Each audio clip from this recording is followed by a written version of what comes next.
This is the Hand to Earth land conservation project that we're working mainly with vetiver to demonstrate how vetiver grass can assist in land regeneration and land conservation.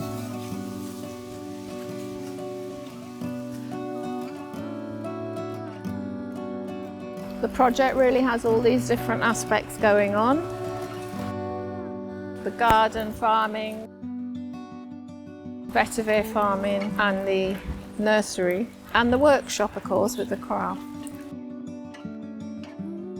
It's addressing putting back rather than taking out, so nurturing the soil basically, because that's the source of everything.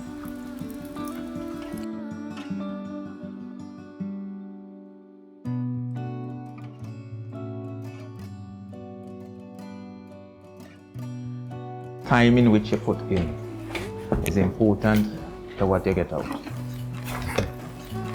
I mean, you're no longer in prison. Now you're out here. You want to come here 7 o'clock, you come 7 o'clock and you start working until 4. You know? But you must have some sort of discipline in yourself if things got to work out. We've essentially revived these traditional skills.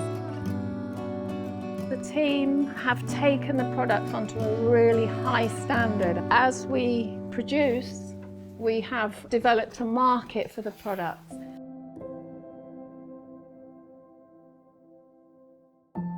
This program is a nice program for me. I learned this program in jail since I come in here and learn this jail. It helped me a lot. I'm more focused on the work than the prison. If I focus on the prison, I will stay away. Because nobody just come and look for me, so after sometimes it takes years or months before they come and look for me. And since I did the program, I own a little thing, so I could buy a little thing that I need. When I was small, my grandmother used to do this kind of work. I grew up see this work going on, but I never really take interest in it. I get caught up in a little trouble, went to the prison, and get involved in the program. Lots of benefit here in there for me. I could make me reach for own a living, own a house or something, take care of my families. It's a very nice program still, you understand? I really love it. I find it really interesting and it keeps me from off the block to get in trouble and, you know, to get involved with a lot of people and so forth. So it's really good for me. After I get the skills, it's very easy to see a plot in the grass, a going fast, the work looking very good. A plot in quality. Feel proud of myself and happy, you know, to see I know the skills. My mom go see me doing it, she go feel happy. My sister them go get proud of me, you know, my aunties, because they know I get little skills. It helped me to keep out of trouble. We're working with a creative level that generates more and more ideas. Like everybody brings something different to the team then.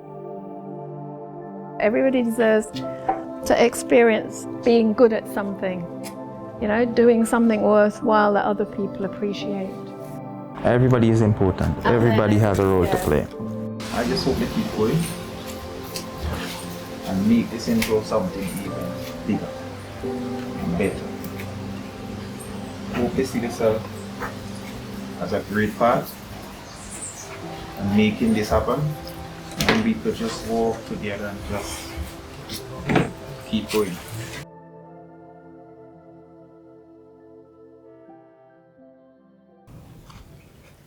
Morning, welcome back. We're working mainly with vetiver to demonstrate how vetiver grass can assist in land regeneration and land conservation. But the interesting thing about this project is that the team learnt vetiver craft skills when they were in prison, and so it's basically a rehabilitation and a re-socialisation project. So it's a really interesting combination of regenerating the land and regenerating the community and people's lives. We're going to go on a little tour around the project. Now, one of the prime uses of the vetiver grass is to stabilise and prevent what you call the runoff of the soil. But to do it effectively, you plant it on contour. This is why it's in curves, it's not in straight lines. So we use a special instrument called an A-frame to plot out the contours of the land. And what we've seen is, since we planted, that the land has no problem anymore with sort of wash away or runoff because the vetiver is stabilising it. You can see how it's holding up the leaf litter and the soil and everything. We're looking here at one of the simplest natural interventions that we can do to save our topsoil. This area here is the wildlife zone. These trees also provide, apart from the shade, is a whole habitat for a variety of wildlife. You get the sense that you're in the mountain. We very respectfully leave established trees. We navigate very carefully in terms of what we cut, because when we cut one set of things, we alter the whole dynamic temperature and everything of an area, and that affects the ecosystem. The wildflowers are very, very sensitive. Some people call them weeds. One called the sensitive plant. There's the seed under the leaf, ball-head cassie. There's so many. There was a wild basil, all kinds of medicinal herbs, but they're very sensitive, and so when you spray or you cut and you alter the temperature, they just disappear. So wherever we see those in our project, we try to nurture them. So preserving things for your generation and the generation to come.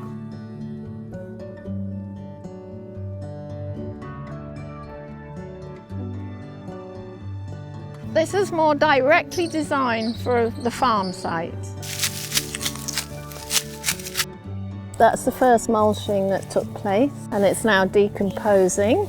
It's a protective layer, but at this stage it's beginning to be broken down and enter into the soil as organic matter.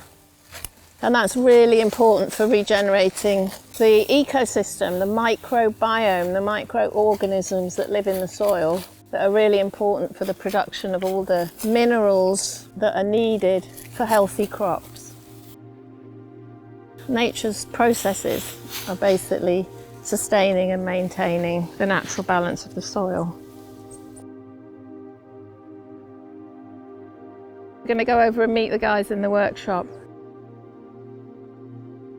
This grass programme started in 2015 inside Her Majesty's Prison in Kingstown. This is a social project. Its aim is to create alternative livelihoods. In the case of prisoner rehabilitation, it has other implications, not just sustainable livelihood creation, but also crime reduction, redirect the interest and the attention of somebody into something productive. The team that we have and the team that we work with in the two prisons, highly creative thinkers, problem solvers, and so we enjoy taking on the challenge of making something new.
See, look, we got Grassmen II over there. Recognise him from the film? Vetiver veteran. I recommend you go and watch Grassmen II, and you'll see Rod is the main character in that film. And towards the end of the film, we went to Sandy Bay, where he was farming some land that his grandfather had, and he planted vetiver up there. And this week is the year's anniversary of the volcanic eruption. We can imagine what he and his family went through after that. Rod has now gone back to that same site in Sandy Bay to farm. And tell us about the vetiver up there. Vonnie was by me and it's like sloping, mountain and things. The real impact, you know, what I saw is that same place where we planted the vetiver, that was eroding. Right now, you guys won't believe. Me myself, I can't believe. You know, that vetiver actually brings back the land. You know what I'm saying? You know, so I've seen firsthand, you know, what this grass is capable of. I was here like from start, you know, the start of the program, the nursery, helping to set up everything. Yeah, I really encourage you guys to, you know, this opportunity, yeah, take advantage of it and, you know, try and make the most of it. Yeah, good knowledge too. The overall aim of the project really is healing. If you have to sum it up in one word, healing through nature. So we're healing the soil, and we're also working on conscious development of our project participants and everybody involved in the project. The land keeps giving.